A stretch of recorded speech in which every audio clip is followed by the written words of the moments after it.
Y vamos a hablar de un tema que yo sé a mucha gente le interesa, ¿no? Porque finalmente estamos hablando de un tema que ha estado en discusión hace mucho tiempo, que es sacar a no militares a la calle. Sacar a no militares en el proyecto de infraestructura crítica. Sacarlos, pero ¿en qué condiciones? ¿Con qué reglas del uso de la fuerza? ¿Tienen realmente entrenamiento para tareas de orden público? Bueno, conversamos con el general en retiro Ricardo Martínez, excomandante en jefe del Ejército. ¿Cómo está, Ricardo? Buenas tardes, Julio César. Un gusto de saludarte y estar contigo. Bueno, un abrazo gigante. Hay una polémica finalmente por la facultad de las Fuerzas Armadas para el resguardo de orden público, Ricardo. Sería bueno tener su opinión, su reflexión primero antes de entrar en los detalles.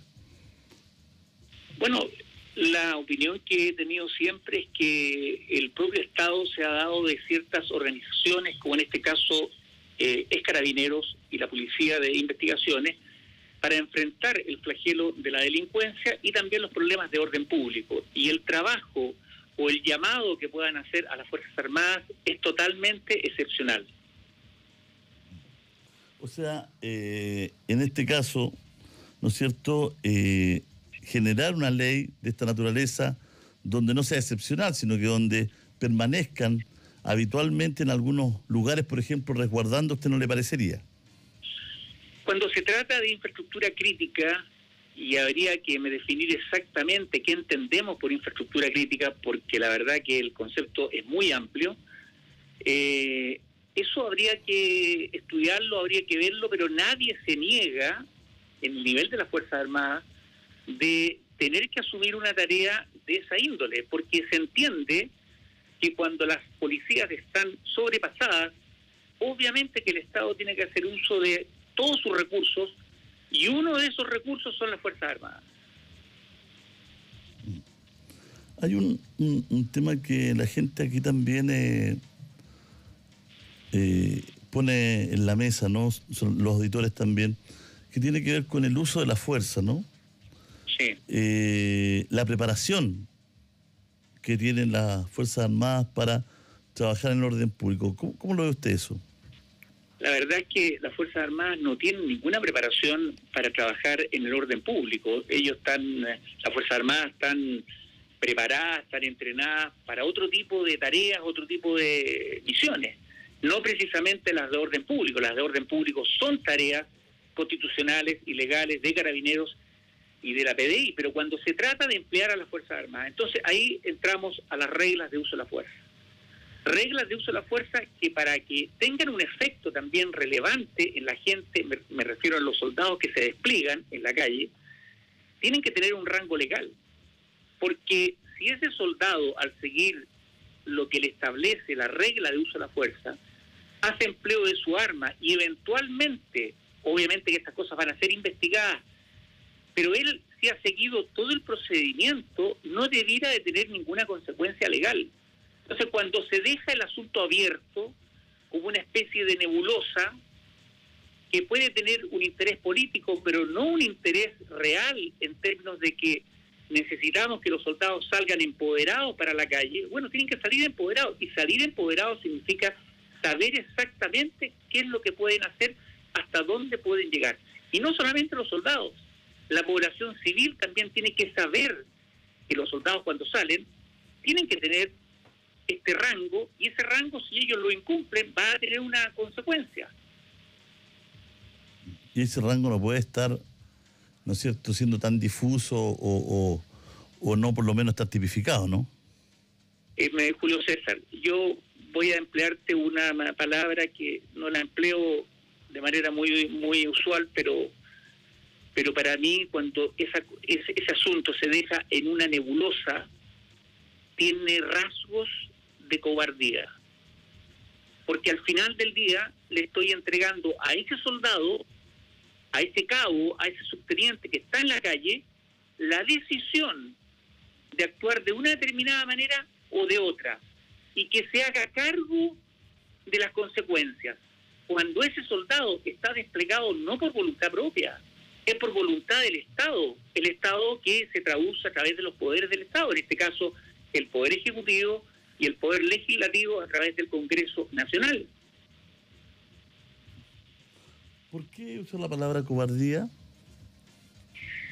Porque, Julio César, cuando tú dejas un elemento genérico que sea interpretado sabiendo que puede existir una acción o un elemento de mucha tensión que obliga a ese soldado a emplear su arma, y ese soldado no tiene claro si acaso efectivamente puede emplearla o en qué modo, ¿a ti no te parece que ese rasgo que yo te empleaba con esa palabra calza perfecto?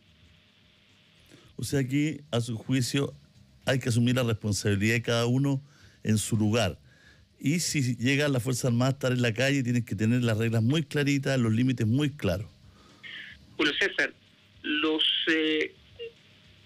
todos quienes hemos estado en algún puesto relevante, en este caso cuando estuve como comandante en jefe del ejército, y también los actores políticos, si uno tiene esa potestad del cargo que tiene y no está dispuesto a cumplir la Constitución y las leyes, tiene dos opciones: o renuncia o lo cumple. En el caso de cumplirlo, lo que pedimos, o lo que pedía yo en la época cuando estaba como comandante en jefe, era que nos entregaran las reglas de uso de la fuerza muy claras, porque de lo contrario implicaba que le dejábamos a los soldados la potestad de definir si tenía que actuar de una manera o de la otra y que se hiciera responsable. Fíjate que cuando se difunden las reglas de uso de la fuerza en enero del 2020, eran mejores que las que teníamos antes. Antes, me refiero al decir antes, estoy hablando del estallido social. En el estallido social, las Fuerzas Armadas salieron con reglas de uso de la fuerza para catástrofes, que no tienen nada que ver con la emergencia. A pesar de eso, los soldados salieron porque se entendía que era una situación de extrema urgencia, y fuimos, en el caso del ejército, mejorando y corrigiendo durante la marcha. Lo he dicho en más de alguna oportunidad, el ejército tuvo problemas de conducta en términos de no saber qué es lo que se podía hacer las primeras 48 horas, pero después de eso no tuvimos ningún problema. Pero cuando se sacan esas reglas de uso de la fuerza en enero del 2020 para enfrentar lo que podía venir después, yo te recuerdo que el año 2020 toda la gente esperaba que la violencia podía entrar a un reinicio en marzo del año 2020. Acuérdate que en marzo vino la pandemia. Por lo tanto, había una preocupación por parte del estamento político y una preocupación de las Fuerzas Armadas para avanzar rápidamente en esto y que tuviéramos más claro lo que debíamos hacer en caso de ser llamados nuevamente para un estado de emergencia. Pero con esas reglas de uso de la fuerza, que te insisto que eran mejores que las anteriores, pero no eran concretas, no era lo que la Fuerza Armada y el Ejército en forma particular requería para un despliegue seguro. Me obligó a mí como comandante en jefe del Ejército a elaborar una cartilla bajo mi responsabilidad, en donde se le difundió a cada soldado para que el soldado supiera exactamente qué era lo que debía y lo que no debía hacer. Y de esa manera darle un respaldo a ese soldado. No hay peor cosa que exista un soldado que está desplegado en la calle con armamento letal y que no tenga una claridad con respecto a su empleo. En caso de que se aprobara, porque está conversando el COSENA ahora, ¿no? Hay una conversación abierta ahí. ¿Sirve de algo entonces si la mayoría de los militares con los que uno habla le tiene distancia una medida como salir a la calle? Fíjate que le tenemos distancia porque con los antecedentes que tenemos hasta el día de hoy es como para tenerle distancia. Pero si se entregaran reglas de uso de la fuerza concretas, claras, con rango legal, obviamente que bajo circunstancias extremas, como te lo acabo de indicar, habría que cumplir esa tarea. Y yo también preguntaría, porque generalmente cuando se producen todos estos hechos de una criminalidad muy alta, inmediatamente la gente piensa en las Fuerzas Armadas, y con mucha razón, con las Fuerzas Armadas. Pero yo preguntaría también, bueno, y no tengo la respuesta, ¿qué pasa con Carabineros? ¿Qué pasa con la Policía de Investigaciones? Están haciendo todos los esfuerzos institucionales para que el personal que es uniformado, que tiene una preparación adecuada para el orden público, ¿está cumpliendo tareas operativas o está cumpliendo tareas administrativas? Y cuando se habla de una reforma o de un mejoramiento o de una modernización de las instituciones, bueno, empecemos entonces porque el personal uniformado esté en labores operativas y que sea el mínimo indispensable para las tareas administrativas. Por ejemplo, el subsecretario Monsalve ha dicho que las Fuerzas Armadas están más en la lógica de una ley de infraestructura que nada. ¿Concuerda con él?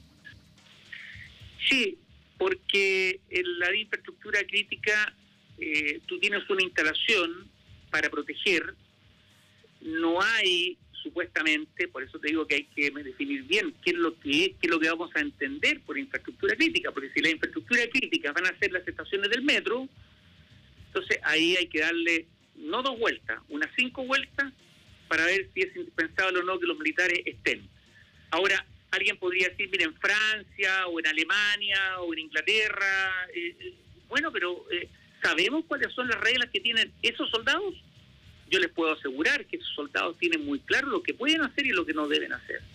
Entonces, si queremos llevarnos a un estatus donde queramos copiar o queramos hacer algo más o menos parecido a lo que se hace en otros países, entonces copiemos el modelo completo, pero no a medias. Entonces la infraestructura crítica tiene que definirse claramente, porque cuando tú la defines claramente, el siguiente paso es, bueno, yo autoridad a las Fuerzas Armadas que le estoy ordenando, no le estoy pidiendo, le estoy ordenando a través de una disposición legal que tiene que estar en una determinada tarea. Entonces la siguiente pregunta es, bueno, ¿hasta qué nivel yo tengo que defender esta instalación de agua potable, de gas, hasta qué nivel? O sea, voy a entrar, si acaso hay una turba que quiere entrar y con evidente afán de destruir, voy a entrar al grado de la letalidad. Obviamente que los soldados nunca van a un tiro en forma directa a menos que les disparen en forma directa. Siempre hay una gradualidad, hay disparos al aire, hay una serie de procedimientos que permiten que el soldado finalmente, como último recurso, haga el uso de su arma. Pero ahí nos vamos a encontrar con que el soldado no tiene o no tenía, cuando enfrente la causa penal, no tenía riesgo a su integridad física, por lo tanto no estaba en peligro su vida y hizo un tiro mortal. Entonces la infraestructura crítica va a ser cuidada ¿hasta qué punto? Fíjese que te voy a contar algo que me ocurrió en las elecciones del plebiscito para que se hiciera, si se llamaba o no, si se cambiaba. Cuando hablaba con los ministros de Estado y con el CERVEL, hablábamos de los locales de votación. Y que tenían, y tú bien sabes que están cubiertos por soldados, por marinos, por Fuerza Aérea, qué sé yo, incluso también por Carabineros. Y la pregunta era, bueno, ¿qué pasa si viene una turba y quiere ingresar para destruir o quemar el local? No había respuesta para eso. Entonces... Pero no había respuesta de parte de la autoridad, del Ministerio del Interior. De la autoridad política. Y finalmente, la instrucción que nos entregaron fue, obviamente, que no había tiro letal y que si pasaba lo que pasaba, bueno, los militares se retiraban. Pero, ¿a ti te parece lógico yo no te hablo por los locales, los locales de votación, la verdad que no tienen ninguna importancia en términos de una turba puede hacer lo que quiera, digamos. Sino que te hablo de infraestructura crítica. A mí no me parece razonable que un soldado o a soldados lo tengan en la infraestructura crítica, cuidando esa infraestructura crítica porque es de relevancia para el Estado de Chile, y sucede que no tenga herramientas. Porque si estamos pensando que la sola presencia va a significar la disuasión, claro, eso puede ocurrir. Pero como alguien me dijo hace mucho tiempo atrás, espera las buenas noticias, pero prepárate para las malas. General, pero usted me quiere decir que cuando usted los ponía en una posición a la autoridad política, en la conversación, ante el resguardo de los locales de votación, cuando usted le decía, si vienen a quemar y a destruir este colegio, lo que fuera, esta escuela, o este local de votación, sea un gimnasio, ¿no sabían qué decirle? ¿No tenían una posición clara? ¿No tenían definido hasta dónde podía llegar la defensa de ese local de votación? Al principio no lo tenían definido. Se definió en esa reunión. Y en esa reunión se definía que si venía una turba a quemar el local, se dejaba quemar y los militares se iban. Más que dejarlo quemar, los militares tenían que hacer acto de presencia, hacer lo que físicamente pudieran hacer, y si la cosa llegaba a un extremo, no había una respuesta letal. Y ahí había que retirarse. Por eso, Julio César, que al final del día la gente con mucha pasión muchas veces pide que los militares salgan, que los militares eliminen a la delincuencia, etcétera, etcétera, pero yo les pido que sean empáticos con esos soldados, porque si bien el soldado, él tiene que cumplir la Constitución, las leyes, y las leyes, en este caso de estado de excepción constitucional, son parte de este paquete que tiene que cumplir, pero entregue las herramientas, porque las herramientas significa entonces que yo a ese soldado le tengo que decir claramente hasta dónde puede llegar, y no solamente a él. Si la población supiera que el soldado que está haciendo una protección de una infraestructura crítica, llegado el nivel de más alto ratio, por así decirlo, puede llegar a hacer uso de su arma, yo te puedo asegurar que la población, lo que me refiero a los delincuentes, porque no es la población, los delincuentes no van a ir por ese camino. Bueno, es interesante esta conversación, ¿eh? ¿Y si un militar era atacado en ese momento cuando usted estaba al mando? Mire, yo le voy a contar algo que lo sabe la gente del ejército. ¿Te acuerdas tú que en una oportunidad en la zona sur un vehículo del ejército fue atacado y le dispararon fue una emboscada, y le dispararon a los soldados que estaban dentro del vehículo, y el cabo que estaba dentro del vehículo recibió un impacto en el casco, y gracias al casco se salvó y no lo mataron? Bueno, de esa experiencia yo di órdenes terminantes en el ejército. Patrulla que es atacada, responde el fuego, pero lo que necesito cada uno de ustedes es una respuesta profesional, y respuesta profesional significa no disparar sencillamente al grueso, sino que tengo que identificar el blanco y disparar. Y para eso el ejército contaba con cámaras térmicas, con visores nocturnos, con fusiles de última generación, con equipamiento adecuado. Entonces, no es que los militares no respondan el fuego. Los militares van a responder el fuego. Lo que pasa es que si tú no tienes reglas de uso de la fuerza adecuadas, siempre esa respuesta puede ser más, diría yo que hasta un poco más, no con tanta rapidez, porque lo vas a estar pensando, tengo que responder, no tengo que responder, tengo que...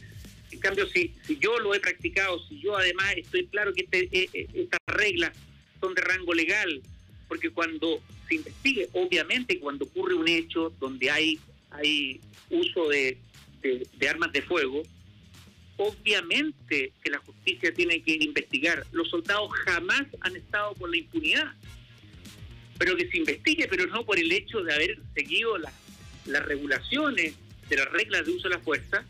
El soldado termina estando preso. Si usted estuviera hoy día en el COSENA, general, ¿qué votaría? ¿A favor de la salida de los militares de la infraestructura crítica o no, por ejemplo?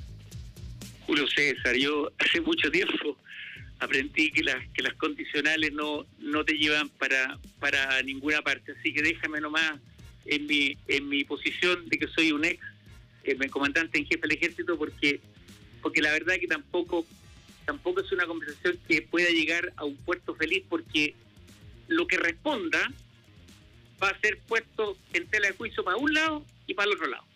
Entonces me quedo con esta anécdota que yo te contaba cuando era comandante en jefe, lo que ocurrió con una patrulla y las disposiciones que di con respecto a lo que a futuro podía ocurrir, y que para eso iban a contar con el total respaldo de quien habla como comandante en jefe del ejército, y el apoyo no solamente en términos de lo que se había dispuesto, sino que también en términos de los abogados, como lo hicimos también con la gente que estuvo involucrada en el estallido social. Una pregunta chiquitita antes para terminar, general. ¿Se puede formar, entrenar a un número importante de militares para que, entre comillas, sea una especie de policía o un batallón militar que tenga la expertise de trabajar en el orden público? ¿Es muy difícil hacer eso? Mira, todas las cosas son posibles en la medida de que conozcamos exactamente qué es lo que estamos pidiendo y a quién se lo estamos pidiendo.